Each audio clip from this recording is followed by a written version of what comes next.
Broadcasting live from the Business RadioX studios in Atlanta, Georgia, it's time for High Velocity Radio. Welcome to the High Velocity Radio Show, where we celebrate top performers producing better results in less time. Stone Payton here with you this morning. You guys are in for a real treat. Please join me in welcoming to the broadcast with Unbreakable entrepreneur Jay Tepley. How are you? Hello. Yeah, I'm really good. Excited to be on this show and talking to you today. Well, I almost said good morning, but it's actually not morning for you. We have the blessing of technology-enabled conversation. You're actually located over in the UK, right? That's right. Yeah, UK, London. So when we get a Business RadioX studio set up in your neck of the woods, as we say down here, we'll do something live from there. But in the meantime, what a marvelous opportunity, and maybe we'll get Business RadioX UK going. So talk to us a little bit. Mission, purpose. What's your focus over there? What are you really trying to do for people with this body of work? Okay, so I help male entrepreneurs overcome depression in 8 weeks without medication or traditional therapy. And so why the focus on males? That was obviously that was a conscious choice, yeah? Absolutely. Several reasons. Firstly, the system that I've designed is specifically focused on how the male mind works. And so it's designed to produce the best results for the male mind.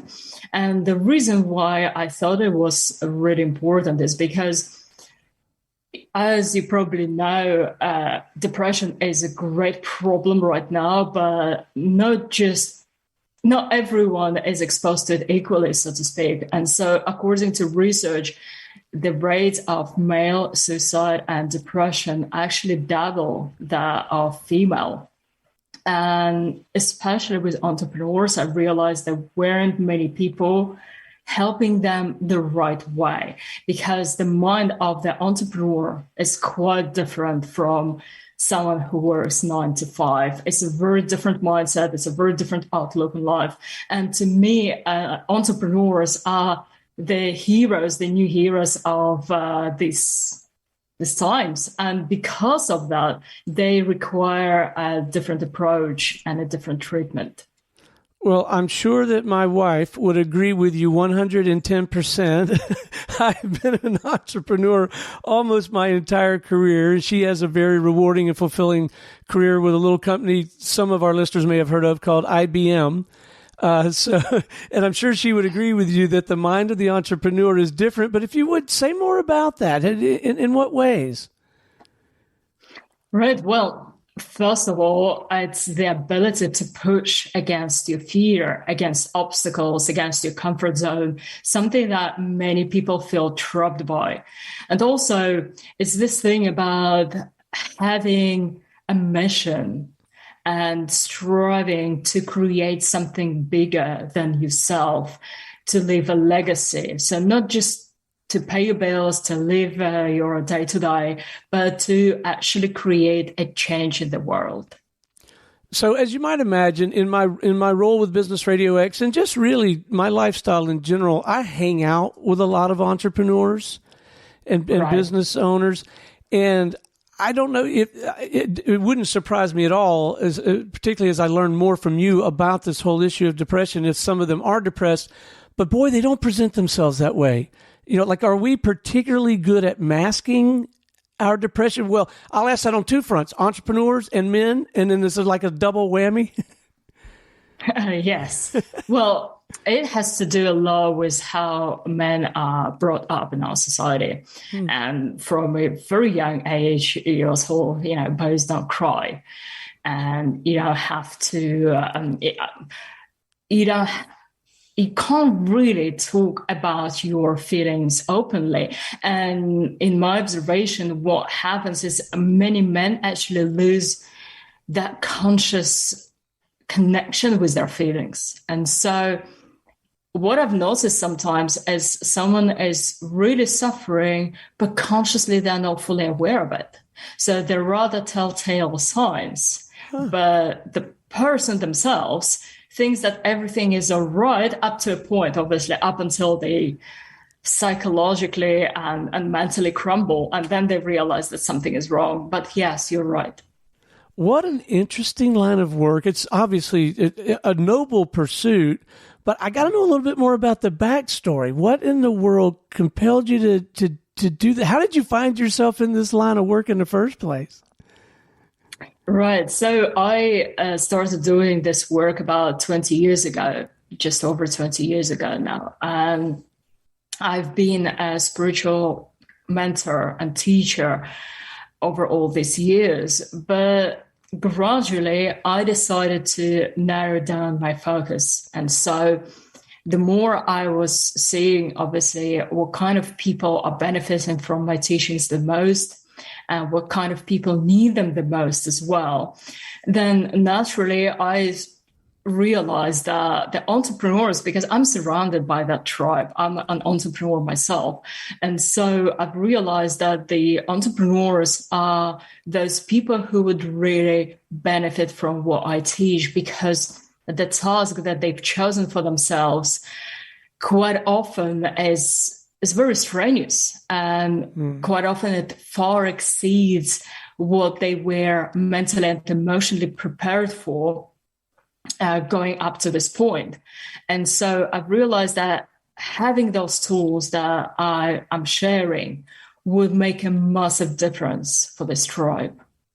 So have you, through your work, have you been able to identify, kind of get at the root cause of the, like, do you know, I don't know, the psychological reasons, like why is it happening? There are several reasons, obviously. It would be very easy and very simplistic to say one size fits all, and this is why, and this is what you do. But however, there is an underlying motive, an underlying pattern with what is happening. And quite often, not always, as I said, but quite often, with developing depression, it has to do a lot with how our mind works. And we can see our mind as a structure divided into 4 levels or layers. And the way those levels are designed to function are in full synchronicity and synergy.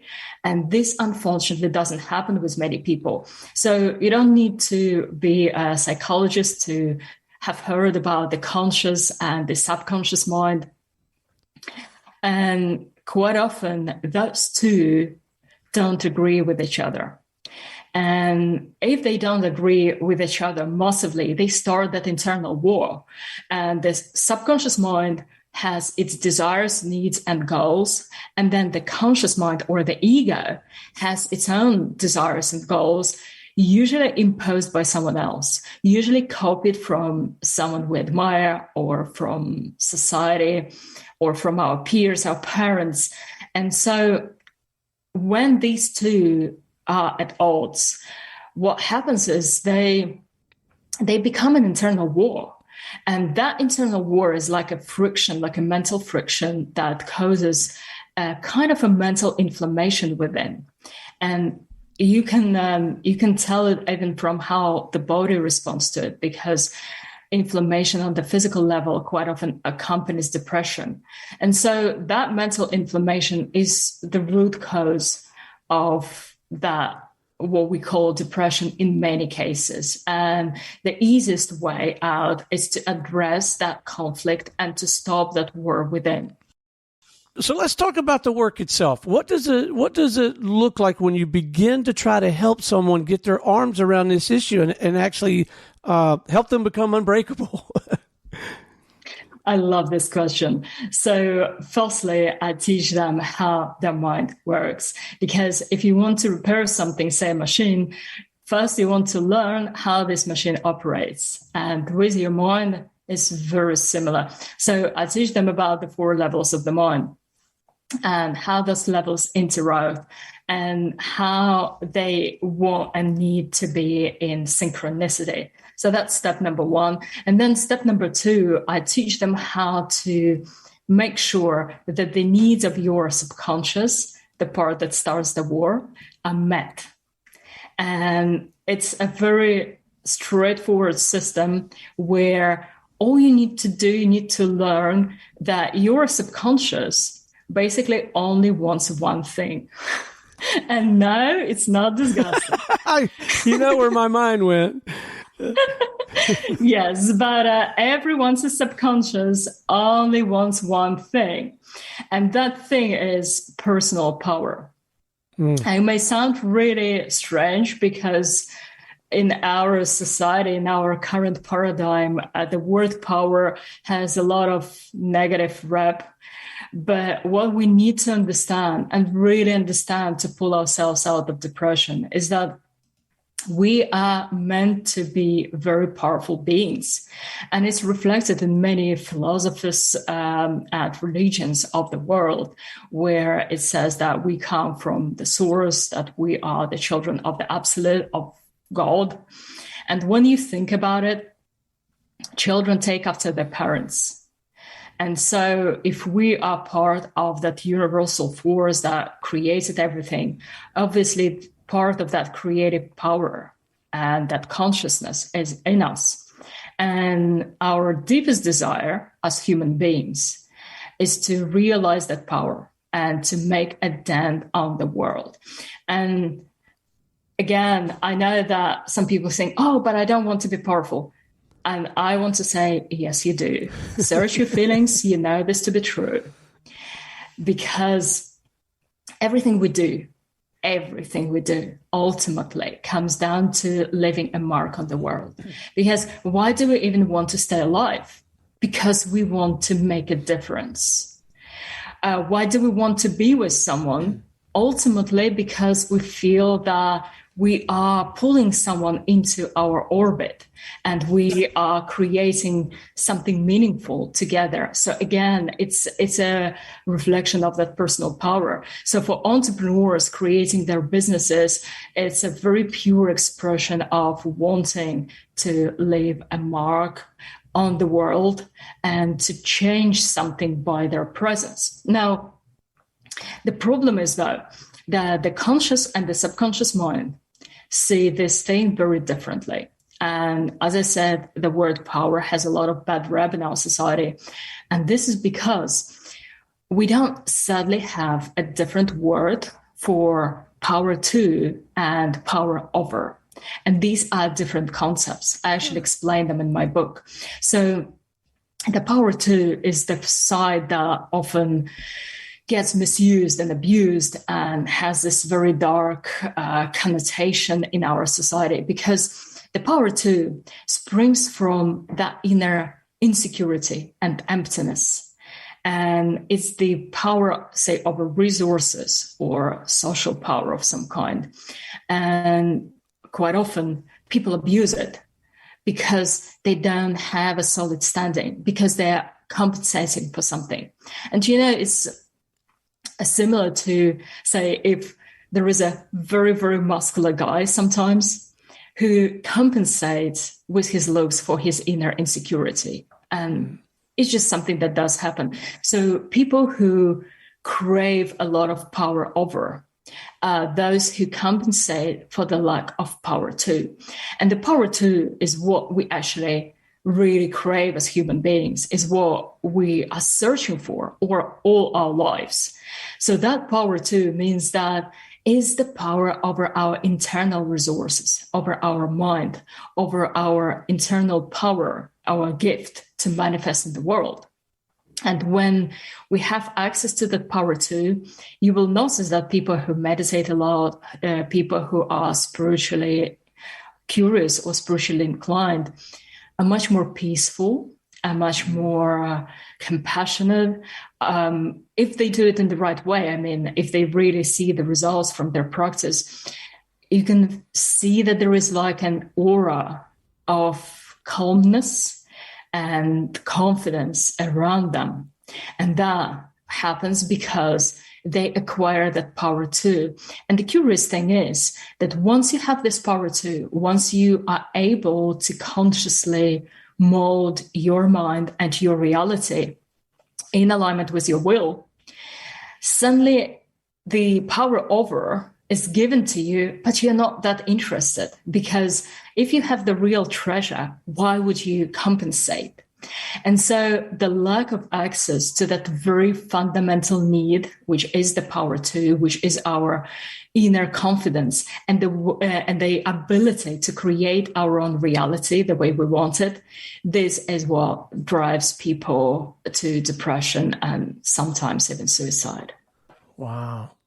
All right. So say more about this book. In my experience, books that complement a professional service provider's work, like in your situation, for me, what I like about it as supplementing the work is it often reinforces just how to get started. And I suspect that's one of the great benefits of your book. But say more about the book, why you chose to commit the time and energy to commit this to a book. And I don't know, are my instincts right? Is one of the benefits it helps you just get this thing going and gives you a starting place? I wrote several books, and you can find them on Amazon. So I am an author.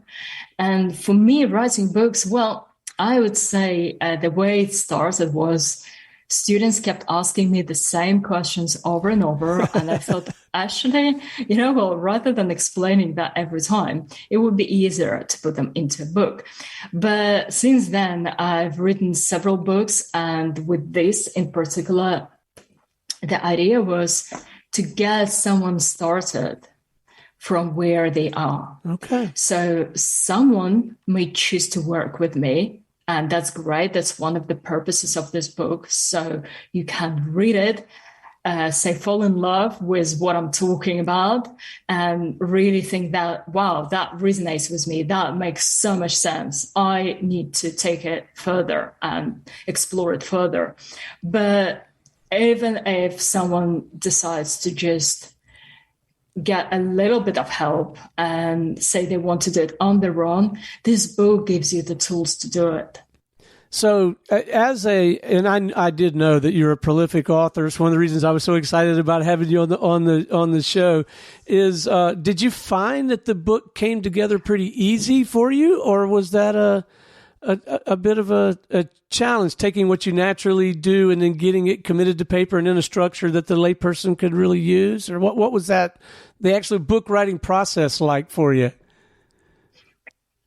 It used to be quite a serious work, but over all these years that I've been writing, it became pretty effortless, I would say, because also I write articles, I write posts on social media. So I think, like with everything, it just comes with experience. So the more you do something, same with writing, same with working out, same with mind mastery, the more you do something, the better you become at it. And you may come to the point, hopefully, when it becomes your second nature, when it becomes natural. So I know that many people are dreading to write a book because it seems like such a huge mammoth task. But for me, I just don't... it's just something to do. Let's say if there is a task to write a book, it's just another entry on my to-do list. So it's not strenuous anymore. And I think my readers can feel it as well, because many people told me that my books are very enjoyable and easy to read. So let's talk about this broader topic, I guess, of this personal, spiritual development. Again, in my experience, some of the most successful people that I've had the pleasure of interviewing and getting to know a little bit really do invest a great deal of energy and time in their personal, their spiritual, well, and also their physical development. Can you speak to that some more? Absolutely. And I love this question. I think it's super important for any teacher and any mentor to keep going on their journey and never become complacent and never rest on the laurels, and always seek for something greater, because the more they work on themselves, the more value they can offer to their students on a continuous basis. So yes, apart from, obviously, I meditate every day, I also love working out. I love martial arts. And before the dark times, I used to run a lightsaber choreography club here in London for charity purposes. Oh, that sounds fun. It's probably a great workout, I love too. it. I love it. And it's a very good workout. And I was also teaching those guys meditation as well. And with a lightsaber or with a sword, I used to deal with swords as well. It trains you something very important, because apart from obviously developing your balance, your stamina, your physical strength, it also allows you to have a very important shift in mindset, which is to be able to stand up for yourself. Because if someone is attacking you in that way, you're forced to defend yourself. And I think it's great for people who in their everyday life have problems putting their foot down or saying no where they should say yes. And it can be very sneaky, because many people think, oh, I don't have this issue. I'm super confident. This is how I run my business. That's who I am. But really, if deep down they look into like the darkest recesses of their soul, they may find that they actually feel they have this imposter syndrome, which is more common than most people think. So that ties up with what we spoke about earlier, about many men not being fully connected with their emotions and with what they feel. And this is why this self-searching and self-inquiry work is so, so important. So what are you finding the most rewarding? What are you enjoying the most about your work? Honestly, for me, it's being able to make a difference in someone's life. And every time when someone comes to me saying, thank you, your work has saved my life. I wouldn't be talking to you right now if I didn't discover you in time. And it's very humbling and it's very rewarding. And I think I wouldn't want to do anything else more than what I'm doing right now. I believe that it comes through over the airwaves. It comes through over the video. I can see it in your eyes. We could hear it. We could hear it in your voice. So, what's next? I mean, surely you'll be writing more books and expanding your work. Do you plan to kind of try to grow the business and scale the business, or have you kind of got that where you want it, and it's allowing you to do the work you want to do? I absolutely plan on growing it internationally. And the reason why I want to do it is not because of, say, ego or the financial aspect. And I know, obviously, it's important. I understand the importance of it. But for me, the main goal is to spread the message. And so as many guys as possible can discover these tools just when they need them. And if that's all right with you, I wanted to share one simple technique to start someone off. Yes, please. Right. So all you need to do, and if you meditate already, great. If you don't, that's fine as well. And all you need to do is to find a quiet moment during the day to calm down your breathing, and then to be able to focus fully on what you're feeling in that moment. And most people never do that. So really, without any judgment, without any anger, without any resistance, look at your feelings in that moment and simply label them. So imagine that you are a researcher of your own mind and you have like a notepad. So everything that you notice there, you simply write it down. So let's say, anger or tiredness or frustration or joy or happiness or being in love, just simply write it down. And after that, have a think. What are the underlying feelings in your life? What are the most dominant feelings that run in the background of your mind every day? Because those feelings ultimately create your life. What marvelous counsel. And I think it's important that we build in the time to make that happen. My business partner and I, we set aside different blocks of time to accomplish different tasks. And I think it would be wise to not just say, I'm going to do that, but, block it off in your calendar, right? And make it a habit and do it consistently. Terrific. Absolutely. Counsel. And the beauty of it is you don't need that much time. You only need a couple of minutes. Yeah. And no matter how busy someone is, they can always find a few minutes in their day. Even, just taking a quiet time out, as you're sitting on the couch relaxing, you could do it then. So we touched on this earlier. You mentioned the idea of mentoring. So I got before we wrap, there's a couple of things I'd like to get your insight and perspective on with regard to mentoring. One, I'm just interested to know a little bit more about your experience being a mentee, like when you've maybe had a mentor in your life, and then your experience and insight from being a mentor, anything you can offer me personally. By the way, guys, if you want to get some really great professional counsel without paying for it, get yourself a radio show. I learned so much. But yeah, anything exactly. you might have to offer in terms of this whole idea of seeking out and fully capitalizing on either side of that mentoring relationship. I'm sure our listeners would really appreciate that. Absolutely. It's my deep belief that mentorship is really important if you want to achieve real results. And I think I don't need to explain to entrepreneurs why it's so important, because obviously if you got some great results in your business, usually it's because you found a great mentor that showed you how to do it. And with spiritual development is very similar. And I would say it's even more urgent, because I like the saying, your mind is a dangerous neighborhood. Don't go there alone. I love that.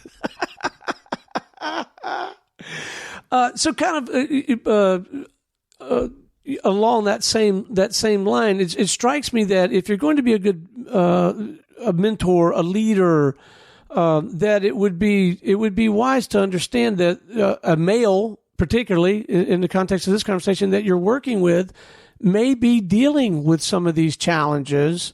And so maybe be prepared to at least acknowledge for yourself, hey, this person may be experiencing some of this. So as a result, I'm going to, let that inform the way I communicate and try to help this person. Yes? Absolutely. So I have a very sophisticated diagnosis system, and you can actually get it from my website. So if you go on my website, you can choose in one of the options to get this depression self-checklist. And the results may surprise you. So because, as I said, there are many different reasons why the depression-like symptoms may occur in that person. And this is why I don't believe in one fix fits all, because it can be that the symptoms are similar, but the root cause is actually different. And this is why I always run that person through that depression self-checklist first. And there are only 7 points, so it's pretty straightforward. But as I said, certain things are very unexpected for many people. It's like, really? Have I been affected by that? I would have never thought. So I think self-understanding is really key to developing yourself to the point where you become unbreakable. All right, and we can find this checklist right on your website, which is a perfect segue. But before we wrap, and I could talk about this all day, but I have to go meditate. Now that I'm talking, that's a good reason. So before we wrap, let's make sure that our listeners, if they would like to have a conversation with you or someone on your team, or they'd like to go access the book or go to the website, let's leave them with some points of contact, whatever you feel like is appropriate. The website, LinkedIn, Amazon. Let's make sure we give them a path to make it easy for them. Fantastic. Yes. And surely you can find me on Amazon as J.H. Tepley and all my books. And you can find me on LinkedIn and on Facebook and on Twitter as Unbreakable Entrepreneur, and on TikTok and on YouTube, which is where you're probably watching this video right now.